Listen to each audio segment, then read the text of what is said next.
हमने देखा कि कैसे शनिदेव ने युवराज बुद्ध की चंचल बुद्धि को स्थिरता देकर उन्हें प्रज्ञा का मार्ग दिखाया। लेकिन अब न्याय के देवता के सामने वो शक्ति थी जो स्वयं देवताओं को ज्ञान और धर्म की शिक्षा देती है। नमस्कार दोस्तों, एक बार फिर आपका स्वागत है पौराणिक पुराण में।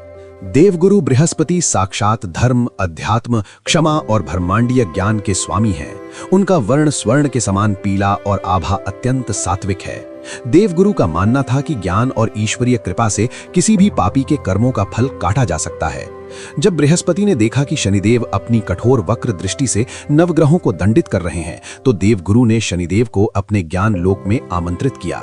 बृहस्पति ने अपने स्वर्ण सिंहासन से उठकर अत्यंत शांत किंतु अधिकारपूर्ण स्वर में कहा, हे कर्म फलदाता, तुम्हारा न्याय अत्यंत कठोर और नीरस है। तुम केवल दंड देते हो, लेकिन मेरा ज्ञान और मेरी कृपा किसी भी पापी को क्षमा कर उसे मोक्ष दिला सकती है। जहां मेरा सात्विक धर्म खड़ा हो, वहां तुम्हारे इस अंधेरे कर्म दंड की क्या आवश्यकता है? क्षमा ही सबसे बड़ा न्याय है। शनिदेव ने देवगुरु को प्रणाम किया, क्योंकि गुरु का स्थान ब्रह्मांड में सर्वोच्च है। किंतु एक न्यायाधीश के रूप में शनिदेव अपने सत्य से पीछे नहीं हटे। शनिदेव ने अत्यंत विनम्रता किंतु दृढ़ता से उत्तर दिया, हे देवगुरु, आपकी कृपा और क्षमा महान है, परंतु बिना दंड भोगे आत्मा कभी शुद्ध नहीं होती। यदि ज्ञान प्राप्त करने मात्र से पापों की सजा माफ हो जाए तो संसार में कोई कर्म से नहीं डरेगा। ज्ञान ये बताता है कि मार्ग कौन सा है, लेकिन उस मार्ग पर चलने का अनुशासन और पिछले पापों का हिसाब मैं ही करता हूँ। ये सुनकर देवगुरु बृहस्पति ने अपनी असीमित आध्यात्मिक ऊर्जा ब्रह्म तेज को अंतरिक्ष में फैला दिया। उन्होंने अपनी कृपा से उन सभी पापियों के कर्म बंधनों को काटने का प्रयास किया जिन्हें शनिदेव ने दंडित किया था। शनिदेव ने अपना कोई अस्त्र नहीं उठाया, बल्कि अपना काल चक्र और कर्मपाश उस स्वर्ण प्रकाश के सामने रख दिया। अंतरिक्ष में एक अद्भुत दृश्य उत्पन्न हुआ।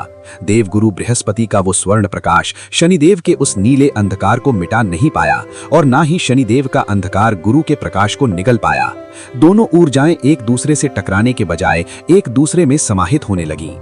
देवगुरु बृहस्पति को उस क्षण ये परम सत्य समझ आ गया कि ज्ञान और कर्म एक ही सिक्के के दो पहलू हैं। बृहस्पति ने मुस्कुराते हुए अपनी ऊर्जा समेट ली और कहा, हे सूर्यपुत्र, तुम सत्य कहते हो। मेरी कृपा तभी सार्थक है जब जीव तुम्हारे दंड से तप कर शुद्ध हो चुका हो। ज्ञान कर्म से भागने का मार्ग नहीं, बल्कि कर्मों को सुधारने का प्रकाश है।